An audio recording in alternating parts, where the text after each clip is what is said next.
प्रिय भक्तों, प्रणाम। आज प्रस्तुत है भक्त पुंडरीक की कथा। स्मृतः संतो वसितो वापि पूजितो वा द्विजोत्तम पुनात भगवद भक्तश्चांडालो अपि यदृच्छया। पद्म पुराण। स्मरण करने पर, संतुष्ट करने पर, पूजा करने पर भगवान का भक्त अनायास ही चांडाल तक को भी पवित्र कर देता है। पुंडरीक जी ऐसे ही महाभागवत हो गए हैं। पुंडरीक का जन्म ब्राह्मण कुल में हुआ था।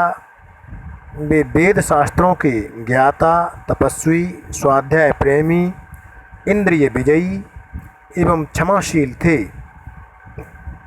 वे त्रिकाल संध्या करते थे, प्रातः साय विधिपूर्वक अग्निहोत्र करते थे। बहुत दिनों तक उन्होंने गुरु की श्रद्धापूर्वक सेवा की थी और नियमित प्राणायाम तथा भगवान विष्णु का चिंतन तो वे सर्वदा ही करते थे। वे माता पिता के भक्त थे। वर्णाश्रम धर्मानुकूल अपने कर्तव्यों का भली भांति विधिपूर्वक पालन करते थे। धर्म के मूल हैं भगवान। धर्म के पालन का यही परम फल है कि संसार के विषयों में वैराग्य होकर भगवान के चरणों में प्रीति हो जाए। भगवान की प्रसन्नता के लिए ही लौकिक वैदिक समस्त कर्मों का पुंडरीक पालन करते थे। ऐसा करने से उनका हृदय शुद्ध हो गया। संसार के किसी भी पदार्थ में उनकी आसक्ति, ममता, स्पृहा या कामना नहीं रह गई। वे माता पिता, भाई बंधु, मित्र सखा, सुहृद संबंधी आदि स्नेह के मोह के बंधनों से छूट गए। उनके हृदय में केवल एकमात्र भगवान को प्राप्त करने की ही इच्छा रह गई। वे अपने संपन्न घर एवं परिवार को तृण के समान छोड़कर भगवत प्राप्ति के लिए निकल पड़े। भक्त पुंडरीक साग, मूल, फल जो कुछ मिल जाता उसी से शरीर निर्वाह करते हुए तीर्थाटन करने लगे। शरीर के सुख दुख की उन्हें तनिक भी चिंता नहीं थी। वे तो अपने प्रियतम प्रभु को पाना चाहते थे। घूमते घूमते वे शालग्राम नामक स्थान पर पहुँचे। यह स्थान रमणीक था, पवित्र था। यहाँ अच्छे तत्वज्ञानी महात्मा रहते थे। अनेक पवित्र जलाशय थे। पुंडरीक ने उन तीर्थ कुंडों में स्नान किया। उनका मन यहाँ लग गया। यहीं रहकर अब वे भगवान का निरंतर ध्यान करने लगे। उनका हृदय भगवान के ध्यान से आनंद मग्न हो गया। वे हृदय में भगवान का दर्शन पाने लगे। अपने अनुरागी भक्तों को दयामय भगवान सदा ही स्मरण रखते हैं। प्रभु ने देवर्षि नारद जी को पुंडरीक के पास भेजा कि वे उस भोले भक्त के भाव को और पुष्ट करें। श्री नारद जी परमार्थ के तत्वज्ञ तथा भगवान के हृदय स्वरूप हैं। वे सदा भक्तों पर कृपा करने, उन्हें सहायता पहुंचाने को उत्सुक रहते हैं। भगवान की आज्ञा से हर्षित होकर वे शीघ्र ही पुंडरीक के पास पहुँचे। साक्षात सूर्य के समान तेजस्वी बीड़ा बजाकर हरि गुणगान करते देवर्षि को देखकर पुंडरीक उठ खड़े हुए। उन्होंने साष्टांग प्रणाम किया। देवर्षि के तेज को देखकर वे चकित रह गए। संसार में ऐसा तेज मनुष्य में सुना भी नहीं जाता। पूछने पर नारद जी ने अपना परिचय दिया। देवर्षि को पहचान कर पुंडरीक के हर्ष का पार नहीं रहा। उन्होंने नारद जी की पूजा करके बड़ी नम्रता से प्रार्थना की, प्रभु, मेरा आज परम सौभाग्य है जो मुझे आपके दर्शन हुए। आज मेरे सब पूर्वज तर गए।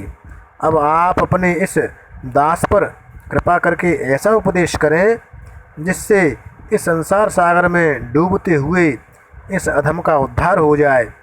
आप तो भगवान के मार्ग पर चलने वालों की एकमात्र गति हैं। आप इस दीन पर कृपा करें। पुंडरीक की अभिमान रहित सरल वाणी सुनकर देवर्षि ने कहा, द्विजोत्तम, इस लोक में अनेक प्रकार के मनुष्य हैं और उनके अनेक मत हैं, नाना तर्कों से अपने मतों का समर्थन करते हैं। मैं तुमको परमार्थ तत्व बतलाता हूँ। यह तत्व सहज ही समझ में नहीं आता। तत्ववेत्ता लोग प्रमाण द्वारा ही उसका निरूपण करते हैं। मूर्ख लोग ही प्रत्यक्ष तथा वर्तमान प्रमाणों को मानते हैं। वे अनागत तथा अतीत प्रमाणों को स्वीकार नहीं करते। मुनियों ने कहा है कि जो पूर्व रूप है, परंपरा से चला आता है, वही आगम है। जो कर्म फल तत्व, विज्ञान, दर्शन और विभु है, जिसमें न वर्ण है न जाति, जो नित्य आत्म संवेदन है, जो सनातन, अतीन्द्रिय, चेतन, अमृत, अज्ञेय, शाश्वत, अज, अविनाशी, अव्यक्त, व्यक्त, व्यक्त में विभु और निरंजन है, वही द्वितीय आगम है।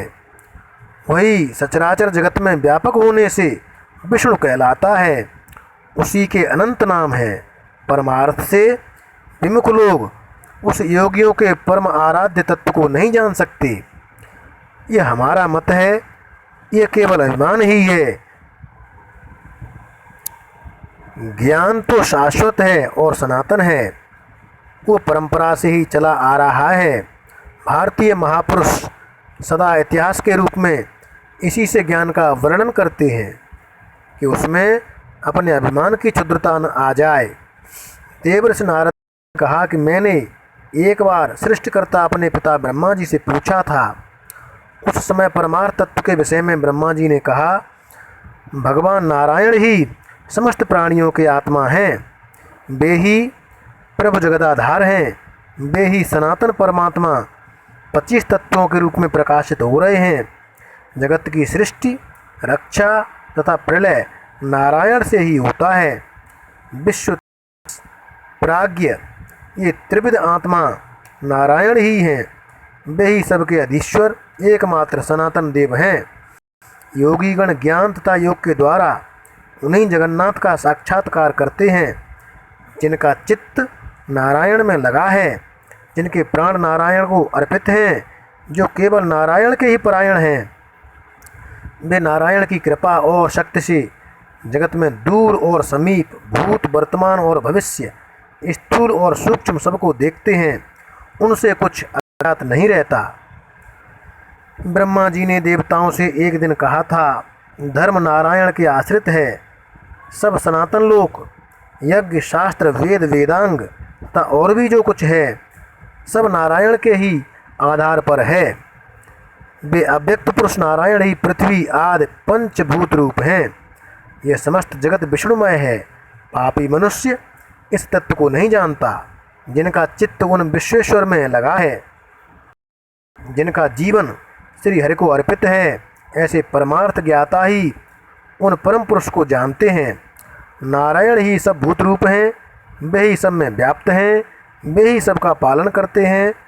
समस्त जगत उन्हीं से उत्पन्न है, उन्हीं में प्रतिष्ठित है। वे ही सबके स्वामी हैं।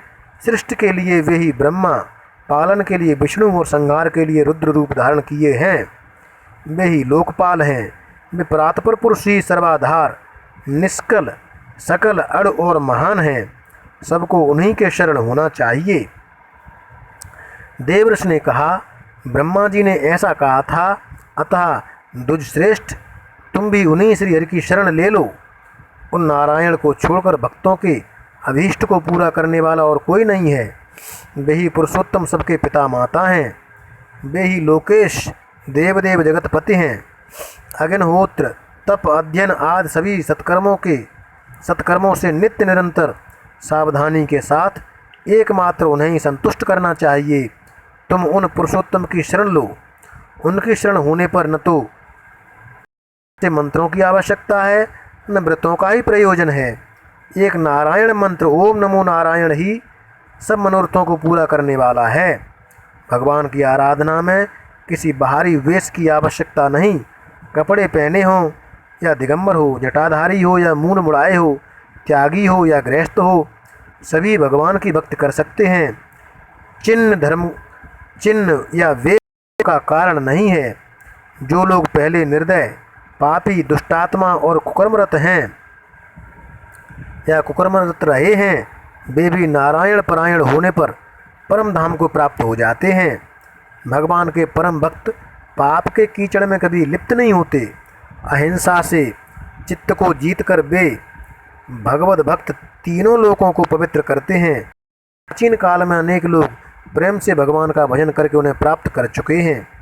श्री हरि की आराधना से सबको परम गति मिलती है और उसके बिना कोई परम पद नहीं पा सकता। ब्रह्मचारी, गृहस्थ, वानप्रस्थ, सन्यासी कोई भी हो, परम पद तो भगवान के भजन से ही मिलता है। मैं हरि भक्तों का दास हूँ, यह सुबुद्धि सहस्त्रों जन्मों के अनंतर भगवान की कृपा से ही प्राप्त होती है। ऐसा पुरुष भगवान को प्राप्त कर लेता है। तत्वज्ञ पुरुष इसीलिए चित्त को सब ओर से हटाकर नित्य निरंतर भाव से उन सनातन परम पुरुष का ही ध्यान करते हैं। देवर्षि यह उपदेश देकर चले गए। पुंडरीक की भगवत भक्ति देवर्षि के उपदेश से और भी दृढ़ हो गई। वे नारायण मंत्र का अखंड जप करते और सदा भगवान के ध्यान में निमग्न रहते। उनकी स्थिति ऐसी हो गई कि उनके हृदय कमल पर भगवान गोविंद सदा प्रत्यक्ष विराजमान रहने लगे। सत्वगुण का पूरा साम्राज्य हो जाने से निद्रा, जो पुरुषार्थ की विरोधिनी और तमोरूपा है, सर्वथा नष्ट हो गई। बहुत से महापुरुषों में ये देखा और सुना जाता है कि उनके मन और बुद्धि में भगवान का आविर्भाव हुआ और वे दिव्य भगवत रूप में परिणत हो गए, किंतु किसी का स्थूल शरीर दिव्य हो गया हो यह नहीं सुना जाता। ऐसा तो कदाचित ही होता है। पुंडरीक में यही लोकोत्तर अवस्था प्रकट हुई। उनका निष्पाप देह श्यामवर्ण हो गया, 4 भुजाएं हो गईं। उन हाथों में शंख, चक्र, गदा, पद्म आ गए। उनका वस्त्र पीतांबर हो गया। एक तेजोमंडल ने उनके शरीर को घेर लिया। पुंडरीक से वे पुंडरीकांक्ष हो गए। वन के सिंह, व्याघ्र आदि क्रूर पशु भी उनके पास अपना परस्पर सहज बैरभाव भूलकर एकत्र हो गए और प्रसन्नता प्रकट करने लगे। नदी, सरोवर, वन, पर्वत, वृक्ष, लताएं सब पुंडरीक के अनुकूल हो गए। सब उनकी सेवा के लिए फल, पुष्प, निर्मल जल आदि प्रस्तुत रखने लगे। पुंडरीक भक्त वत्सल भगवान की कृपा से प्रिय पात्र हो गए थे। प्रत्येक जीव, प्रत्येक जड़ चेतन उस परम वंदनीय भक्त की सेवा से अपने को कृतार्थ करना चाहता था। पुंडरीक के मन, बुद्धि ही नहीं, शरीर भी दिव्य भगवद रूप हो गया था। तथापि दयामय करुणा सागर प्रभु भक्त को परम पावन करने, उसे नेत्रों का चरम लाभ देने उसके सामने प्रकट हो गए। भगवान का स्वरूप, उनकी शोभा, उनकी अंग कांति जिस मन में एक झलक दे जाती है, वो मन, वो जीवन धन्य हो जाता है। उसका वर्णन कर सके इतनी शक्ति कहाँ किसमें है। पुंडरीक भगवान के अचिंत्य सुंदर दिव्य रूप को देखकर प्रेम विभल हो गए। भगवान के श्री चरणों में प्रणपात करके भरे कंठ से उन्होंने स्तुति की। स्तुति करते करते प्रेम के वेग से पुंडरीक की वाणी रुद्ध हो गई। भगवान ने पुंडरीक को वरदान मांगने के लिए कहा। पुंडरीक ने विनयपूर्वक उत्तर दिया, भगवान, कहाँ तो मैं दुर्बुद्ध प्राणी और कहाँ आप सर्वेश्वर सर्वज्ञ। मेरे परम सुहृद स्वामी, आपके दर्शन के पश्चात और क्या शेष रह जाता है जिसे मांगा जाए, यह मेरी समझ में नहीं आता। मेरे नाथ, आप मुझे मांगने का आदेश कर रहे हैं तो मैं यही मांगता हूँ कि मैं अबोध हूँ, अतः जिसमें मेरा कल्याण हो वही आप करें। भगवान ने अपने चरणों में पड़े पुंडरीक को उठाकर हृदय से लगा लिया। वे बोले, वत्स, तुम मेरे साथ चलो, तुम्हें छोड़कर अब मैं नहीं रह सकता। अब तुम मेरे धाम में मेरे समीप मेरी लीला में सहयोग देते हुए निवास करो। भगवान ने पुंडरीक को अपने साथ गरुड़ पर बैठा लिया और अपने नित्य धाम ले गए। इति श्री हरे नमः। भक्त पुंडरीक की कथा समाप्त हुई। प्रिय भक्तों, अगली कथा लाने तक आप सबके चरणों में बारंबार अनंत प्रणाम।